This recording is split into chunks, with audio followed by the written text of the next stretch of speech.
Stop that. Stop that. Stop that. I hear him chat to the noise. Move too quick, can't stop for the talking. I hear him chat with the walking. Just too sharp with the prize. White girls let it tell me I'm awesome. Yeah, hot like fire on the pan. If you wanna touch my please use caution. Cold like 0 degrees. I'm out the cage, gotta let out the beast. Revolutionary, gotta let out the streets. Locked in a cage, I'ma let out the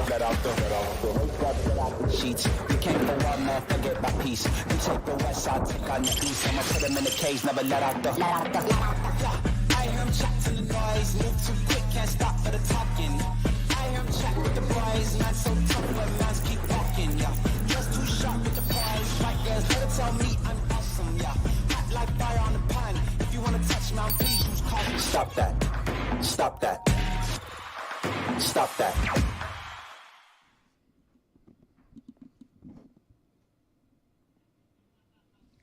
This is a record number of appearances for Greg Cody in 5 days on our show.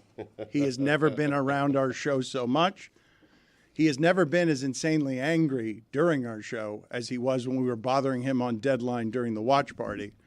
I'm happy that Greg Cody is here today because we have not gotten his thoughts on how crushing a loss this is. I have heard him say that if they win in Kansas City, the season's a success. If they don't, it's not.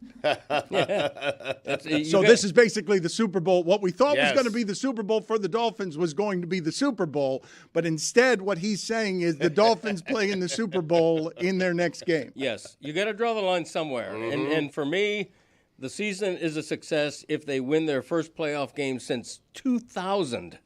You can't call it a failure if they break that long negative streak. Do you think they'll do it? I mean, I haven't. You know he's going to pick the Dolphins. I haven't. No. I twice bitten, once shy, or whatever that expression is.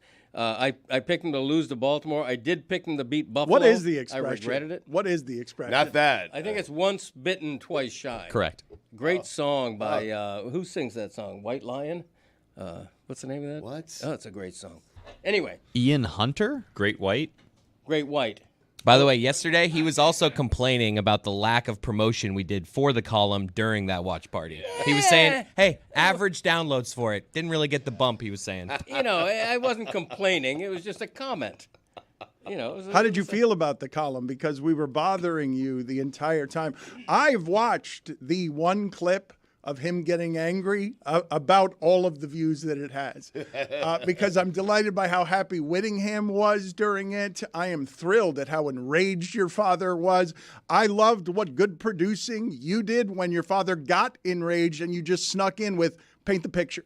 Paint the scene. Yeah, I hate that phrase, first of all. I hate Well, the you were phrase, at the game, so I wanted picture. you to paint the scene I for was. us. I was in that's the best press box I've ever been in. It was just beautiful. The size They of renovated it for the big game? They did, yeah. It was the size of a closet, and yet it seemed so roomy. I hate the phrase paint the picture. There is a pressure that comes with that, right? Yeah. Paint the picture. What am I, Rembrandt? On the fly, you want me to paint a picture? Video, do me a favor, please. Just grab from our Twitter account just that clip by itself. I just want to play it again because I did really enjoy. It is super rare. I don't know how you guys feel about the chuckle fests that are just general pregame shows where the laughter doesn't seem sincere. There are some of these pregame shows have genuine love, but you don't just lose it laughing where no one can continue with the work they're doing because you have to finish laughing. That's not something that happens. I wish it happened more on television. Been doing it for 20 years. Understood, but I think it's a bit rare. And one of the things, we were just talking about this a second ago because I was asking for the Jimmy Kimmel clips from last night, which made me side with Aaron Rodgers. I mean, you got 7 minutes. You got 7 minutes with 10 writers, and you got days to do it. It's got to be not education shaming. Like, it's got to be banger after banger. You got a team of writers. You're at the top of Disney. You're fighting with someone who's now paid like you. Not Aaron Rodgers. He's paid better than you. Pat McAfee, you're fighting in-house. That's got to be killer. Like, or does it have to be vetted by lawyers and then can't be killer? I mean, I guess there are certain. When I was watching that, Dan, I was wondering, did this have trouble going through legal and internal review? Because I found myself getting mad as I watched it because it was on. The clip came out during the national championship game, and so it was 8 minutes of not a single laugh, and I got to imagine it got diluted somehow. He's been off for several weeks. How is that the best shot? Well, this is one of the things that I wanted to say about that, and we don't want to play it because I didn't think it was funny, and I thought it was boring, and I don't want to eat up 8 minutes of show just playing this. But what I did find interesting about the reaction is I did see political leanings just appear there all of a sudden with this is a hysterical takedown just because it's a takedown. And I thought to myself as I was watching this, you realize that the people who don't like Kimmel to begin with or side with Aaron Rodgers or are just different politically entirely on this, they're looking at this and saying, this is not funny in any way. Kimmel's not funny. That's what they're saying as they watch this because they're skewed, but I wanted that to be funny. I was rooting for that to be funny. Same, and it wasn't funny. The education shaming was lame. The only decent joke was that the only A's he got on his report card were both in Aaron, but that wasn't even very funny. And I can already tell you what Aaron Rodgers is going to say in response. He's going to say that Kimmel doesn't know what he's talking about. I'm not a Trump supporter. They all group us together. He's going to ask how much Pfizer's paying him. He's going to make jokes about the vaccine and go all the way back to the beginning.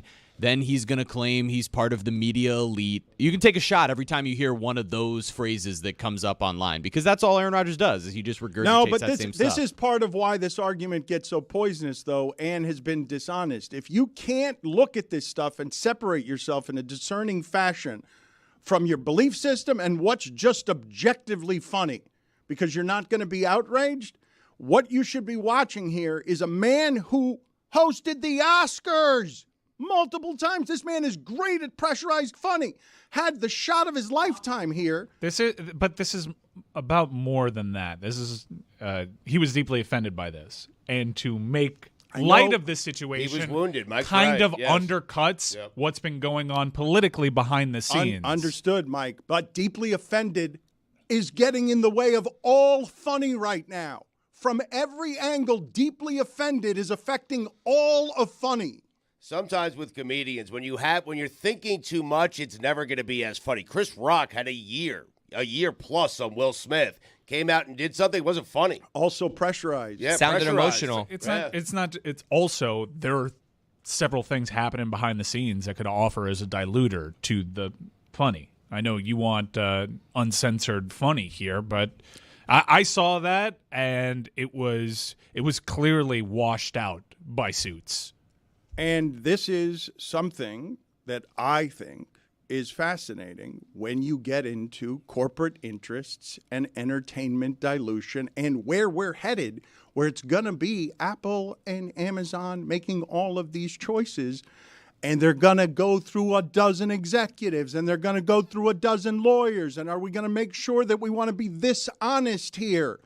And I'm listening now, right now in my car, when Netflix is a joke is all I've got on. And you mentioned some of what it is that we're talking about when you say Chris Rock, because I listened to that special, and as I'm listening to it, just driving around, I'm like, man, he knows he's on the high wire here where everyone's watching, and he's repeating himself, and he's live, and he's choking, because this one is so personal.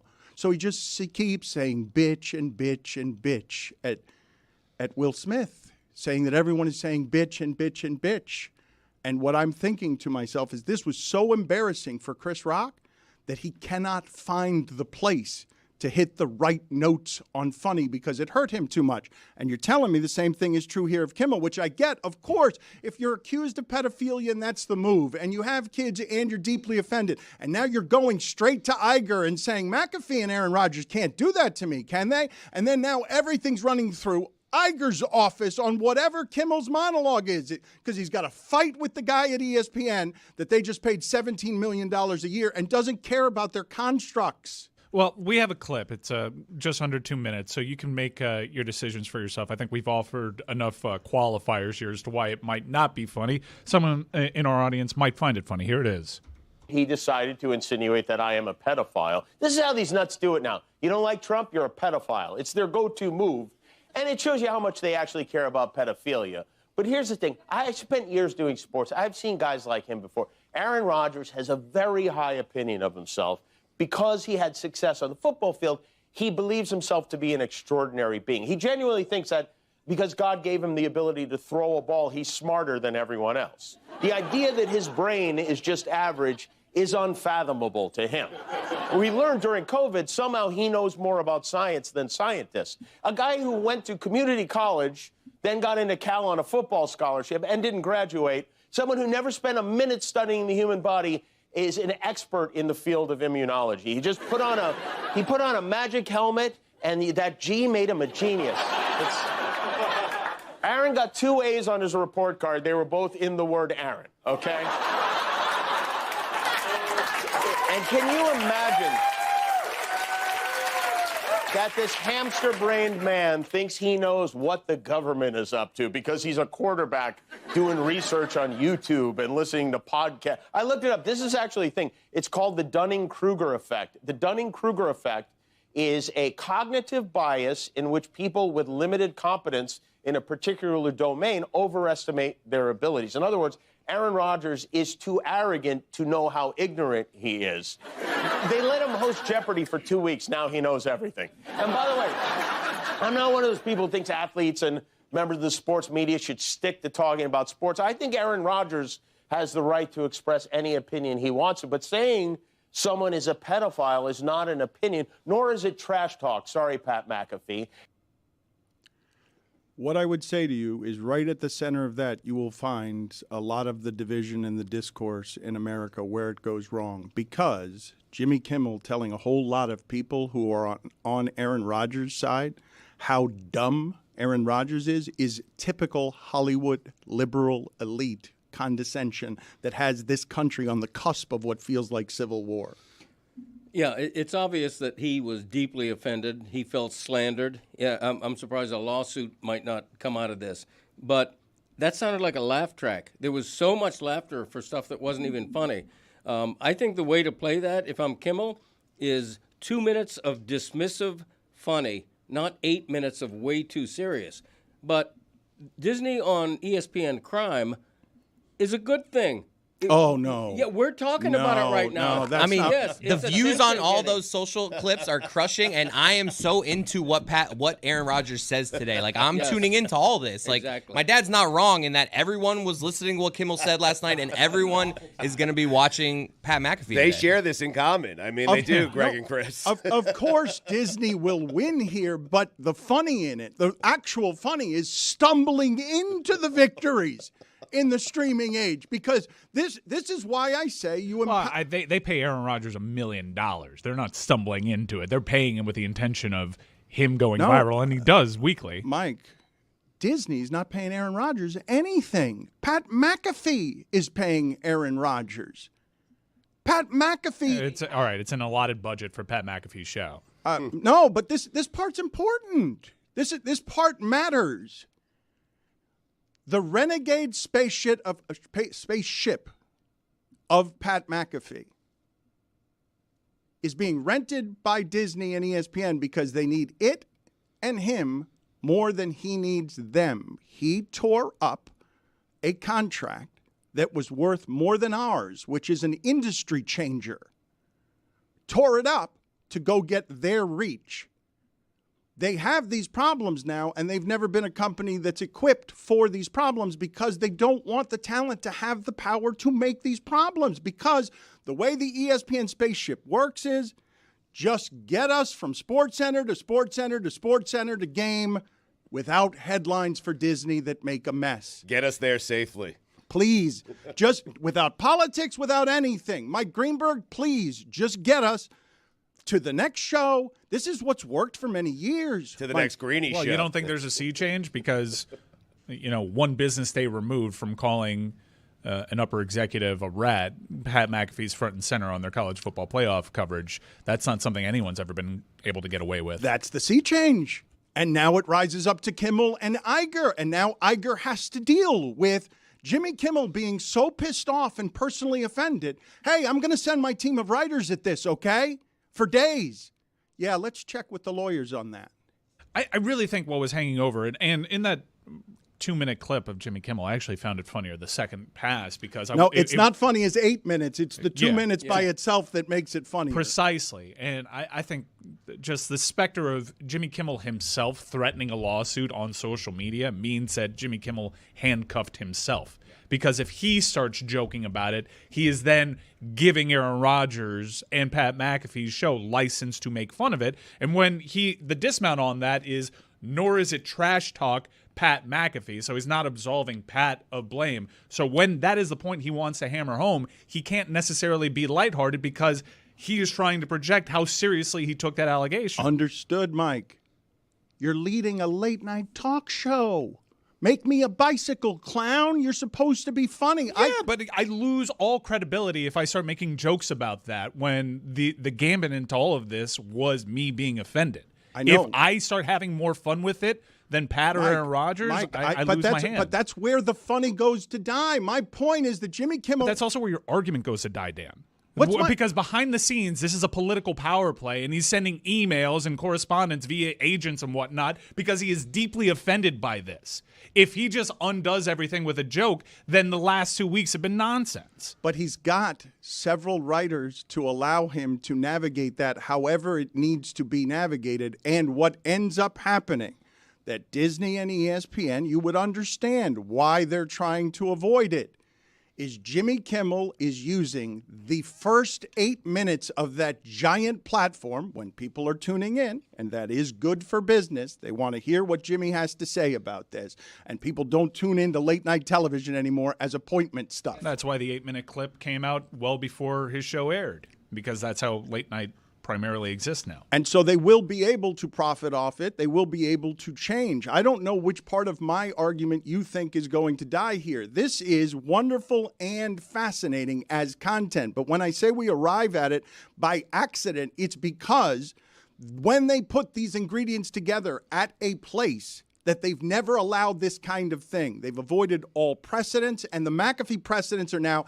he has actual power to call out a shadow president by name, embarrass him, and then come on the air the day of the national championship and say again, bleep off, I'm here to do it my way. I'm not changing for my audience. You empower him. That's pretty rad. While wearing a cowboy hat. Very mavericky. With several people wearing a cowboy hat. When he wore long sleeves on whatever was the next day of him having to navigate, oh, now all the suits are in my ear trying to screw up everything I'm here to do.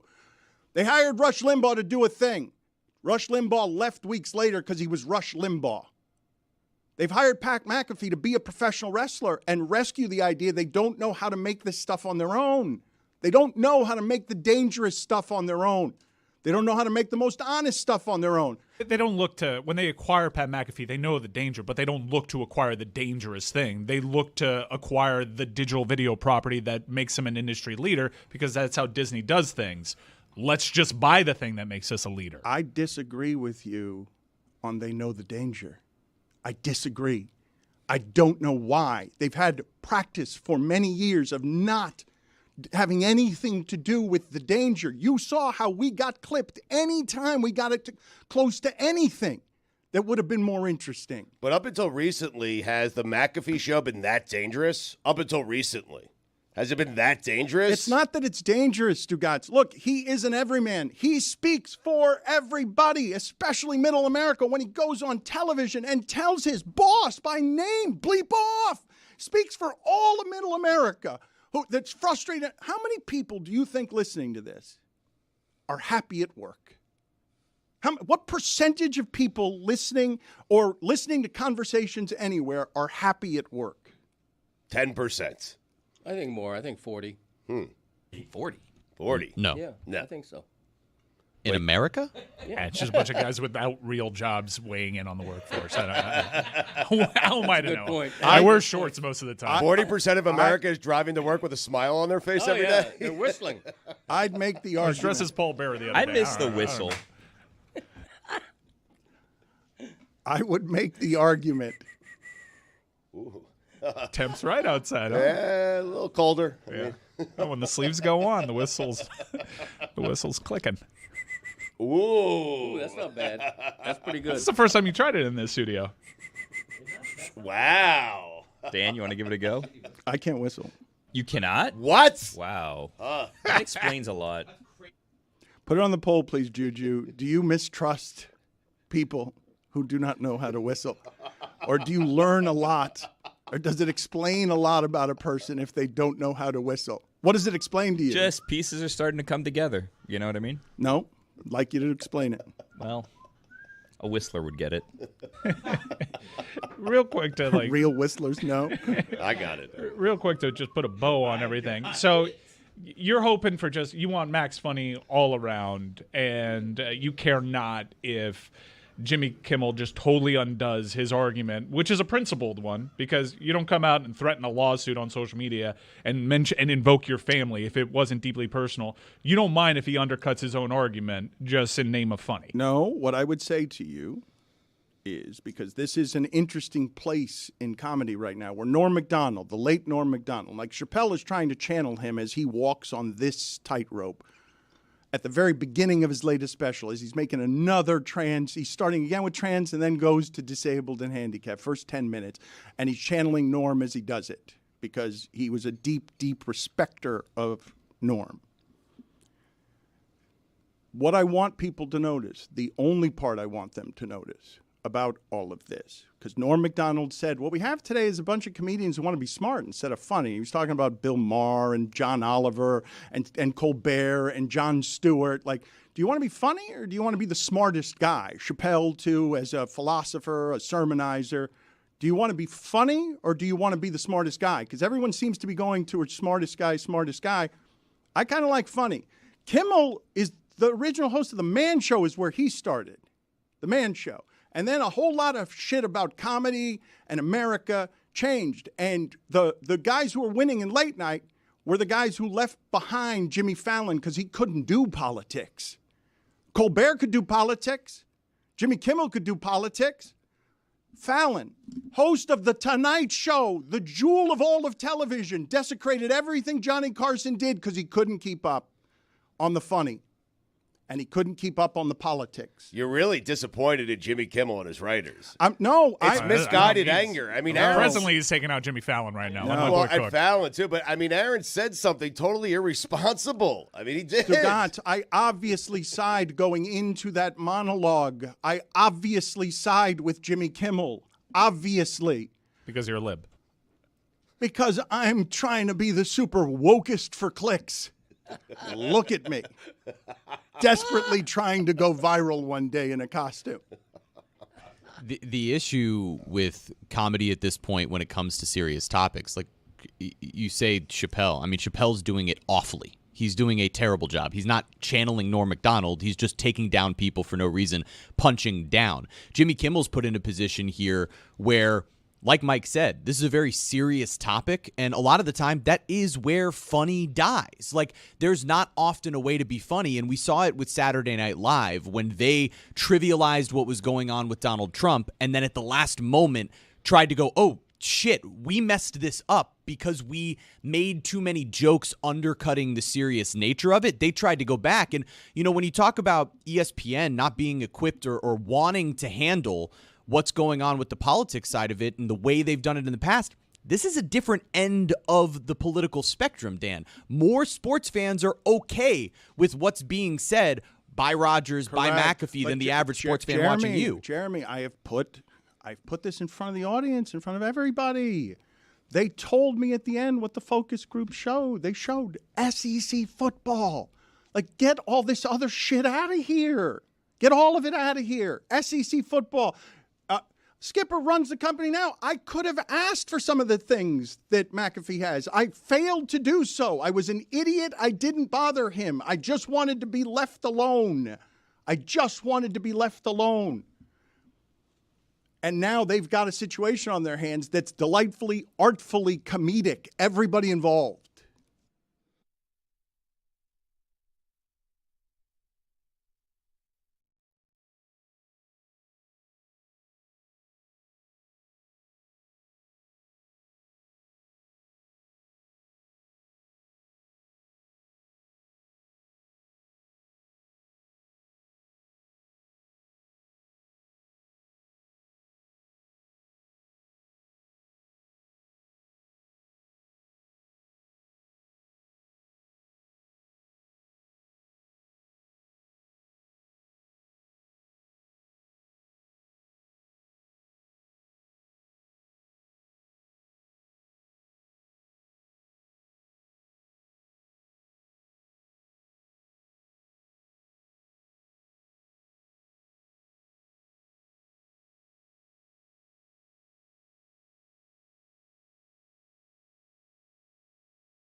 Was I too indignant there, Mike? Yes. Was it off-putting? Yes. Yep. You really Kimmeled it. I find so fascinating, like just so fascinating, what is happening in media, in sports media, because, God, I smiled yesterday because I saw a meme of Ocho Cinco in the background looking as Shannon Sharp and Stephen A. Smith like jostled with each other, and Ocho Cinco had a longing look on his face like he too wanted to be on First Take, but Unc is with Stephen A., and they were enjoying themselves. Shannon Sharp, I believe, had an interview that now is up to like 40 million views, 3 hours with Cat Williams. The industry's changing. It's super interesting. Like, because a behemoth like ESPN needs a Shannon Sharp or a McAfee. And I've told you before that Stephen A. Smith is plotting his exit in front of your eyes. He's advertising for the stuff he's doing away from ESPN for hours a day. It's brilliant. I wish I had been smart enough to do it that way. I wish I had been less emotional, because the only time I felt jealousy in any of this, in any of the last couple of really hard years, is when I just saw, because I've been through lawyers and I've been through the bullshit of all that vetting, is when this is the fight. Stugotz, I'm not kidding you when I tell you, like, professionally, I have made the life that I've wanted that looks a lot like what I want somehow. So I do not. With me, huh? With you. Yeah. With you and Cody. Yeah, thank you. You're yes. welcome. Against all odds. Great song. I have done this. I heard Abacab the other day. Thought of you no instantly. way. Yeah. Still bangs. I miss Genesis. Abacab is good. We've now referenced songs from 1975 and 1984 on this right. local hour. The only time I've been jealous. I'm a Phil guy. I really am. And like better he's than great. Peter. Yeah. And Peter's got one of the best Way voices better. ever. I mean, In Your Eyes to this day. You put In Your Eyes, that's a great sing-along song. Great song. The Tarzan But soundtrack. for Come on. Genesis, it was just Banger. it was just the right guy at the right time. Abacab. Oh, don't do that. don't do that. Yeah, they went a little poppy. They were prog rock before, but it was the right move for them. Does anyone want to guess? Why don't we play this game? All of you guess the first time I've been jealous in 30 years. First time professionally jealous in 30 years. Man, I've been jealous quite a bit. So. But it just happened recently. Yeah, I was jealous last night. What? Stephen A. was in a box with Michael Jordan That was and Derek my guess, Jeter. too. Yeah, that was pretty cool. Travis Scott, Derek Jeter, Michael Jordan in there, and Stephen A. walks into that luxury box, and he's like the man of the hour. He was the one in the middle, Yeah. like high-fiving Jeter, pointing down to fans. That was my favorite part of the whole jealous a night. couple of times. Was jealous of Stugotz when he got to pick on College Game Day. I rewatched that segment yesterday just because I was missing COVID. I don't want to be rude, but you have to be the crappiest celebrity ever on there.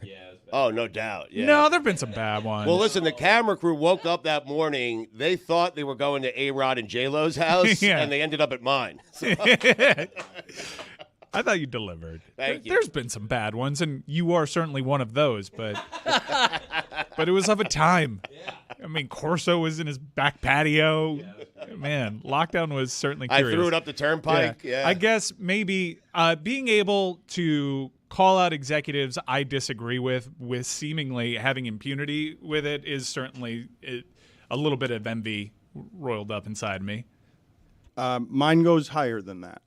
Mine goes to, in some of this stuff that we've done, where people heard me, whether they thought it was. Let me hear some more guesses. I'd like to hear some more Okay, guesses. what is the category? The most jealous you've been? This is, I don't generally do When jealousy Ron professionally. Burgundy, dressed in full costume, Will Ferrell playing Ron Burgundy, decided to sit in on the Dan Patrick Show for a Oh, day. that's a good one, but I was happy for both of them, and I thought that was super cool, and in fact made fun of Adam McKay, because Will Ferrell and Adam McKay created Funny or Die, and Funny or Die is a huge inspiration for me. And Dan Patrick got the funny, and I got the die, because McKay won't shut up about climate change, and he's going crazy. Oh, I thought you meant your general appearance. Has anyone checked on him this year? I don't die anything, Mike, and I question your expertise here. I got to be honest. I'm mildly attracted to you today. I mean, you look great. Just mildly. Yes. I would guess, if I'm going to take a serious guess, Why would he be mildly attracted to me today? Because you have the look. I mean, that's a beautiful jacket, suit, whatever the hell you call The it. pocket square, especially. You have the pocket square is kicking my ass. The You watch have is a little loose. You have two buttons unbuttoned. Got some nice chest hair working. The watch. What would you think, Greg? I would think, honestly, if I'm being honest, when you saw a punter in a tank top get the deal that he got, I would think that had to make you a little bit. No. Okay. When McAfee gets the food delivered to him on game day, every around 11:30, they have some food come up on set. Good, yeah. I'm really stunned that you guys don't know the answer. When to this. Rodgers tells McAfee he loves him. Yeah. Every Tuesday. That one hurts a little bit. He loves them. No. $1,000,000. Yes, look, what's funny was is your guy. there is a voicemail somewhere of me calling Aaron. There is a voicemail somewhere. Hey, I don't know what the deal is with McAfee, but if you're looking for another place to be, we would love to have you. Pathetic. Yeah. That is so embarrassing. We can give you 200 per week. I'm so proud of you. Man, that is desperate. That is did so that? sad. Oh, the secondhand embarrassment. Now I I'm just fully felt. attracted. Why would you do that? A whistler would That's never. That's a good voicemail right there. I'm surprised it wasn't a group text with Mike. Mike, make this happen. Oh, I hope Aaron Rodgers still has it and can play it on the McAfee show. That would delight me. Well, thank God you braced me in the audience in the event that happens. But I know you guys pulled it out of me. It has nothing to do with these things. Terrible look. This is the God's honest truth. Because I'm not kidding you because I had this conversation with Skipper just the other day, and our stuff is too niche. I'd like to actually talk to Skipper publicly about he used to say there were only two people at the company who had his telephone number because there's a big distance between where the billions and the billions are and the daily running of a company in Bristol, Connecticut. There's a big gulf there. He said the two people who had the number were me and Simmons, and that I was the only one who didn't use it because I was never asking him for anything because all I wanted was what we had at the Clevelander. That's all I wanted to do with our professional lives. Simmons wore that number out, huh? I don't know. That's it. I was a little jealous of Shannon Sharp getting all those views with Cat Williams when all Shannon had to do was just chill there and drink alcohol. Damn, that was a good setup. I'm giving you my grief and tears on South Beach Sessions, my maximum vulnerability. I'm selling out in every way. I got A-Rod there, and I got 14,000 views. We didn't really pump up the gift that you gave him. I would have thought that someone would have picked up on that gift. Did we clip that? Yeah, let's clip was that funny. gift and let's play it ourselves. It was a great gift. The F, Jay? I don't think we should play that, but if you want clicks, hold on a second. Don't play that. Don't play it. Let's just play the clip from the watch party that I want to go back to because I asked for it earlier, and I know I've hijacked things here today. And I also know that people are good and tired of me talking about some of this stuff. But the thing that I was actually jealous of is that McAfee and Aaron Rodgers and Kimmel had taken the heights of the fight in America to Iger and Disney with that as the cause versus what I wanted and was trying to do there. But what Skipper told me the other day is it wouldn't have worked. Like even if I had asked, if I'd requested, hey, can we just do big things all the time?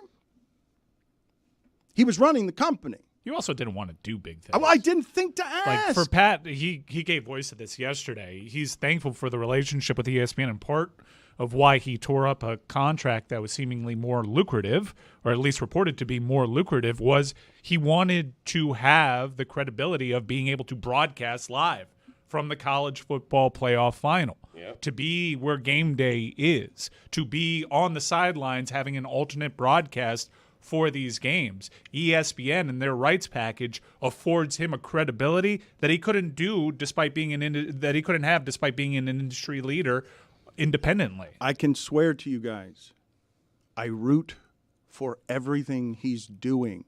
He bet on himself. He retired as a punter. He's shown Shannon Sharp, hey, look how much money's over here. Yeah, 7 figures in every field he tries his hand in. It's a dynamite story. But also, you didn't want those types of things either. But we're going to Circa for we're making a huge deal out of you covering the Super Bowl. And it's purposely on Fremont Street because man, I don't want to explain our stuff to everybody, but I've spent 2 years explaining to people, including people who work at our company, what this tries to be. I'm surprised that all of you went to the stupid jealous things, like the superficial things, as if I couldn't have. I'm super jealous of when Pat said all these cool places because I'd like to do more of it. Even though it's a massive undertaking, I'm happy that we're doing a Las Vegas. By the way, reserve your tickets now. And just to the audience right now, blown away by the early. I'm going to fight through this one. No. Nope. Blown away by the early. Sorry, I got to pay that. Why only $2? It was. I thought I kind of kept it in a little bit. It wasn't. I thought just they like were all full. $5. I thought coughing into the mic was $5. $5. I called my shot, but blown away. If I may finish my point, blown away by the early RSVPs. Yeah. We internally. We had a number that we hoped for early on. We know it's difficult. We don't know what teams are playing there, and our audience came through tenfold. We surpassed our internal expectations by 10 times. And if you want to be a part of that, so much so that you're helping us expand a footprint and do more cool things over at Circa Swim with our partners over there, and we couldn't be more happy. Go to circalasvegas.com/stadium-swim/Dan-Le Batard Show for ways to get in on so what bad. we're doing. It's a miracle anyone even found the website, honestly. It looks or on social media, we'll just have a link that you can click. Do that. Yeah, Like, go to it's @Le Batard Show on our social channels and hold find on. the Can information we We there. should take deposits, by the way, Guys, because RSVPs, I mean, I understand it's a mouthful. not written in ink. I got to read that liner. It's okay. Got to read that but, liner. But, Get it, Mike. But Mike, let's do that way. All right, but let's do a better job of that by next segment, getting Greg Cody's computer and having him try to keep up with you and try to log on using exactly what it is that you're saying. To execute it that well. I want to see how many times he asks you, go back, slow down. I want to see if Greg Cody can get an RSVP to what it is that we're doing. And well, wait a second. We'll get the camera here to do it. Dan, my larger point wasn't just to get a contractually obliged liner out of the way. It was also to say that you don't want the same exact things that Pat did. You had the opportunity to do some of that stuff, and we did from the comforts of our Clevelander studio. Like, we just weren't about that life. You weren't flying around every weekend to the big college football game of the week. That's not what you do. You would hate doing what Pat McAfee does. would want it. But yet somehow I'm almost hurt, legitimately hurt, that you guys guessed on my jealousy. People who know me, things that are only through your own eyes. Like, it floors me that all of you would know that little about me to answer that question that poorly. I was going to guess when we got Javon Holland on God Bless Football. Yeah. It's a big one, 98-yard return. Hell of a get. Yeah, well, I am jealous of the Tahoe trip Stugotz is taking.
Billy is weirdly, I can't believe I'm saying this, but weirdly spectacularly efficient as a producer.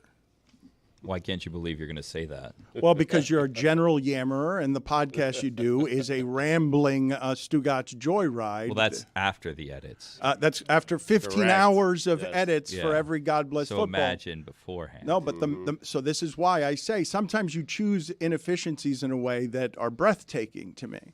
How so? I just told you. Well, I don't understand. All of your Elaborate. general yammering and a podcast that is where you're producing, you're putting all of your producing talents into God Bless Football, Not and all it of them. shows. It shows as an award-winning show. But you don't have even a lot of time for what we're doing here. But the reason I say an efficient, surprising producer is because I told you. I came up to you and I asked Billy, and I don't ask in confidence Billy to like soothe me or support me very often. Billy tends to move away from me when I want to talk to him intimately. I don't know why he does that. He's been doing it for years. Become a bit of a yammerer. So that's what you- Well, places to be, you know that's what I mean? where Get to the point. That's where it's Land the efficient. plane, as they say. That's correct. That's correct. I have ruined the show with my rambling mess of an inability to speak coherently, concisely, and efficiently. But I asked you, and the last 45 minutes are proof positive to this, because before I started, I asked you, hey, Billy, how do I do any of this without coming off as bitter? And his response was, you can't. And he was right. Yep. That's why I say, Tried to stop you. I should have. Be that efficient with Stugotz. It'll make your life a lot easier. I can't control him. I know. I don't want to be controlled, man. Oh, Neither did I. That's why I fled the place, not bitterly. Not bitterly. Come on. Dash of bitterness. Come on. I mean, we've obsessed about it. There was a cool They fired game. Chris Cody. Hey, let him Laid go. off. Yeah, thank you. Yeah, and it wasn't just him. It had, It happened to a lot of people. It was a numbers game. Right. Have you never been able to whistle?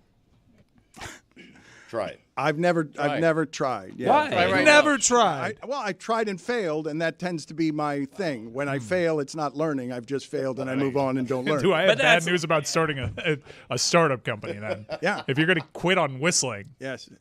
Try. Go ahead. All right.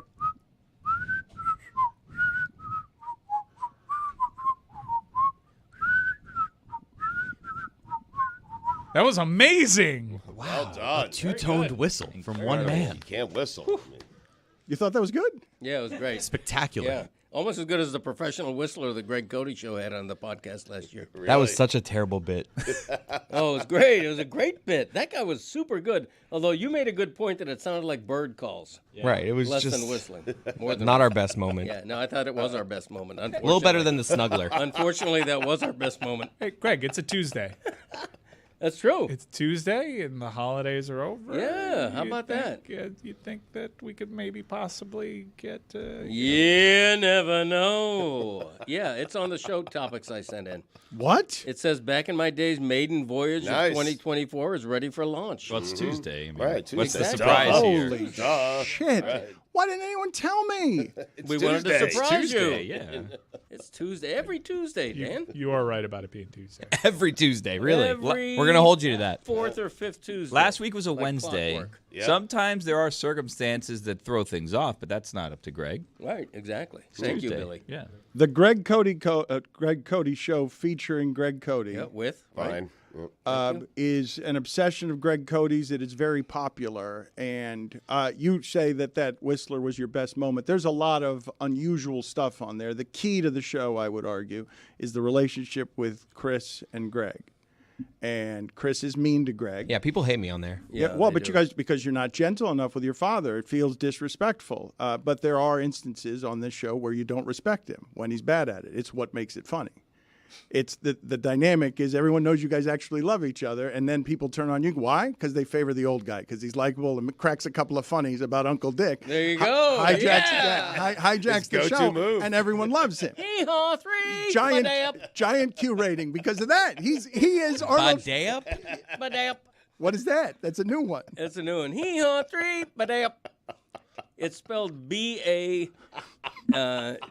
B-A-D-A-Y-U-E. How's it spelled? What? Ba-day-up. Who cares how How's it's it spelled? spelled? No, it's Day-up. important. I'm It's hearing a important. P at the end of that. I'm hearing a P. If we're I for was me, shocked it's, to learn there wasn't a it's P at the end. B-A-D-E-U-P. No, that's not right. Badea. B-A-D-A-Y-U-E? The only thing that matters is that the phonetic emphasis is on the middle syllable. Ba-day-up. Badea. But there is a P. Yes, that's correct. Yeah. At the end. Ba-day-up. And a silent Hee-haw T. 3, ba-day-up. All right, and I just witnessed something. I have a unique angle as someone who worked with my father. I just witnessed something. Wait, it's a T, not a D. I've got it as a D. No, the T Badea. is No, badea. silent. at the end. Badea. Badea. Silent T. Yeah. Yeah. Are you Badea. are Like you a saying bidet? T or D? Like receipt? It's B-A-D. Okay. A-Y. That's U what I thought. P. All right. Badea. So not B-I-D-E-T-Y-U-P. No, No, Like like as I bidet. said, And contextually, how do we use bidet? To flourish a strike 3 call? That's the only context that I have right now. But I need a little bit more. let me explain some of this. Hey, Just some of it. let the man speak. Okay, he What's a hee-haw 3? Okay. Don't you think somebody's going to ask what's No, a it's hee-haw no. 3? No, that one's No, we don't canon. care about that. Okay, canon. hee-haw is the sound a donkey makes. Yeah. That was my Thank you. That was my strike call. What's a donkey for those who don't know? Do the whole thing behind me. Just can we get him a microphone and have him do the whole thing, Chris? Let's recreate a father-son childhood strikeout call. When Chris Cody would strike out looking at street baseball, his father, the umpire, would embarrass him with a Right. I don't need this whole preamble. Just bidet. What does that mean? Okay, badayap is the sound of a chicken's cluck. Yeah. Okay. Right. Okay, Oh so yeah. it's a- Bidet. Yeah, right. Exactly. Hee-haw 3. Didn't you steal badayap. this all from Uncle Dick? Well, that's what he claims. You got an email after you talked about this last week from An Uncle Dick email? claiming. Read the email. Read the email from Uncle Dick. Dearest brother. It's in your photos. Yeah, it was a little bit of a rough email from him. A little testy. So I bidet. would call Rough it. dick. The chicken sound only comes after a strike 3 call. Yes, correct. Oh, okay. But Yeah. It's a flourish. You know how umpires, they can't just say strike 3 anymore. They got to go. You got to punch him out. You know, Badayap. right. Yeah. Yeah. Badayap. A little extra mustard. Yeah, Right. The more you that's say it, the a- more you sound a like a flourish. chicken. I like it. But you stole it from your older brother. Well, that's what he said. And remind me, it's B-A-D-E-Y-U-P or There's no Y. there's an A? B-A-D-A-Y. How often is There your is a brother Y. doing strike 3 calls? Yeah, I was gonna ask. Uncle Dick does this for his strike 3 call, or he does Okay. this for other things, and you All right. added it to yours. Well- Read the email. What time was it at? It was at. I Just don't read know. the email. I have Wait, no he's a idea. weird matter. sleeper. That's why I'm asking Uncle, if this was Uncle like a Dick 2 goes to a.m. bed rant. about 6 p.m. or Right. something Wakes ridiculous. up at like 4 a.m. What time did he Yes. send this email? It doesn't say. It just says the date. It was No, 1/8. I'm sure. It definitely says- says It it. definitely Yes, says it the time. does. Nah, because he took a photograph of it. I don't know how to do that. Just read the took a email. photo. Okay, it Guys, says, what time he sent it is not. it says. Yes, it is. It says hee-haw 3 badayap is from an old Rick and Suds barnyard sound bit that I stole from them and you stole from me. Okay. Now, Rick and Suds, one of the greatest Legends. radio teams ever in the history of right. South Florida. I remember Rick and Suds, but I claim that hee-haw 3 is my creation. And Uncle Dick claims that badayap. It sounds like it's 3 times removed, stolen by you. Well, I don't know how they used it. I don't recall, but I use it as an umpire flourish. All these years of Hee Haw 3 and no bidet. And now the Yeah. bidet just shows It up. just shows up. I think it's a great accoutrement. Well- It's almost like an exclamation point. It definitely is, but when did you start doing the bidet up that then Uncle Dick heard about it? Because I think this is the maiden voyage on this show. So were you doing is. this privately? I think on my own podcast, I think I just almost inadvertently, almost by memory, said it. Hee-haw 3, badayap. And how did Uncle Dick spell bidet up? Because he wrote it in an email, Oh, and it's you ridiculous. said Ooh, that's a good question. Because then Billy. we'll know the official Yes, spelling. Email him No, back let's- and find let's- out. no. It's there. Yeah, Give take us a the picture. spelling. It's written there, right? Give How us did he the spell spelling. it? How did Uncle Dick spell Okay, this? absurdly, he Absurd. spelled it B-D-E-P. Whoa. Which That's Is there an ridiculous. apostrophe? No idea. That was just BD. Yeah, B-D-E-P, all lowercase. Bidet. Badayap. That's What- something totally different. This is what I would tell you, because I've got to play this clip. I have to. But Chris Cody is frustrated because he produces this as his father, and the father just asked Chris Cody when he didn't know something. The writer, been writing all his life. Hey, Chris, how do you spell that? How do you Right. spell? Yeah, that's right. You're just telling him something. The guy who can't read You're asking Whoa. him how to spell something. Okay. Must have gone to community college. Okay, let's be clear. You can't look up this word in a dictionary.